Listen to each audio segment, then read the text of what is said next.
The kidnapping case of 1935 was one of the most intriguing criminal cases of its time. With twists and turns that captivated the nation, it remains a significant chapter in the annals of American crime history. On June 19, 1935, the federal grand jury in Tacoma, Washington returned an indictment. They charged William Dainard, Harmon Metz Waley and Margaret E. Waley with kidnapping and conspiracy to kidnap. Harmon Waley entered a plea of guilty on June 21, 1935. He was sentenced to serve concurrent prison terms of 45 years on the charge of kidnapping and 2 years on the charge of conspiring to kidnap. He was sent to the United States Penitentiary on McNeil Island, Washington. Waley was later transferred to the United States Penitentiary on Alcatraz Island, California. On June 22, 1935, Margaret Waley pleaded not guilty to both charges. She was brought to trial in the United States District Court in Tacoma, Washington, on July 5, 1935. 4 days later, she was sentenced to serve 2 concurrent 20-year terms in the United States Detention Farm in Milan, Michigan. After William Dainard had spoken with Mrs. Waley's grandfather, he proceeded to Butte, Montana. On June 9, 1935, he was recognized by a police officer who attempted to apprehend him. Dainard eluded the officer, and later his car was found to have been abandoned, along with $15,155 in ransom money. An identification order, which included Dainard's photograph, fingerprints, handwriting specimen, and background information, was prepared, and copies were distributed throughout the United States. In response to information received that Dainard may have gone to either Mexico or Australia, copies of the identification order also were furnished to police agencies in both countries. In early 1936, bills with altered serial numbers began to surface in the western part of the country. The FBI laboratory's examination of these bills revealed the true serial numbers to be identical with those of ransom bills. Banks were advised to be alert to any person presenting altered currency for exchange.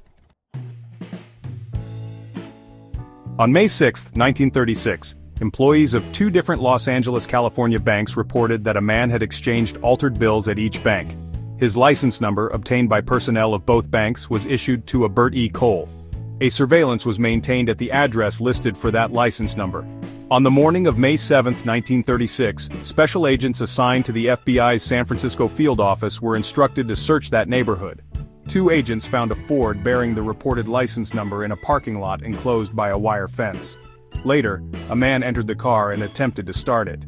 When it failed to start, he got out of the car and lifted the hood. Agents approached the man, who was readily identified as being Dainard. He submitted to arrest without resistance, and a .45 caliber Colt automatic pistol was removed from his person. When questioned, Dainard admitted his participation in the kidnapping.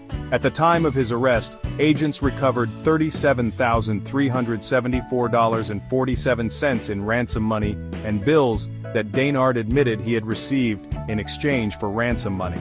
Special agents also recovered $14,000 in $100 bills that Dainard had buried in Utah. In addition, various dies and other paraphernalia used to change serial numbers on paper currency were found in the garage of his Los Angeles, California home.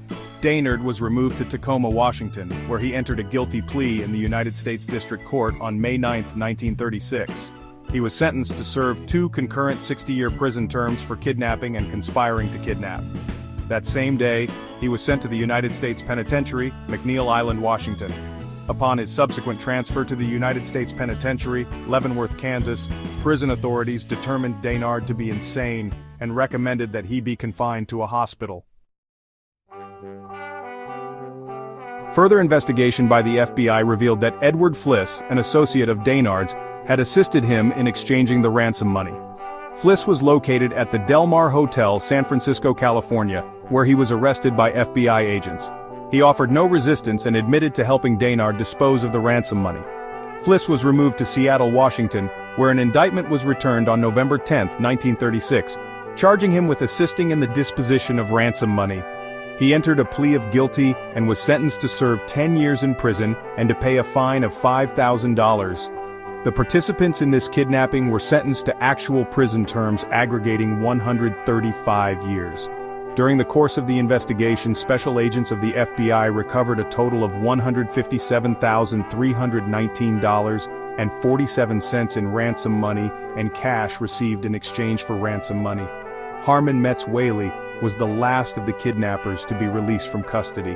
He was paroled from the United States Penitentiary, McNeil Island, Washington, on June 3, 1963 at the age of 52.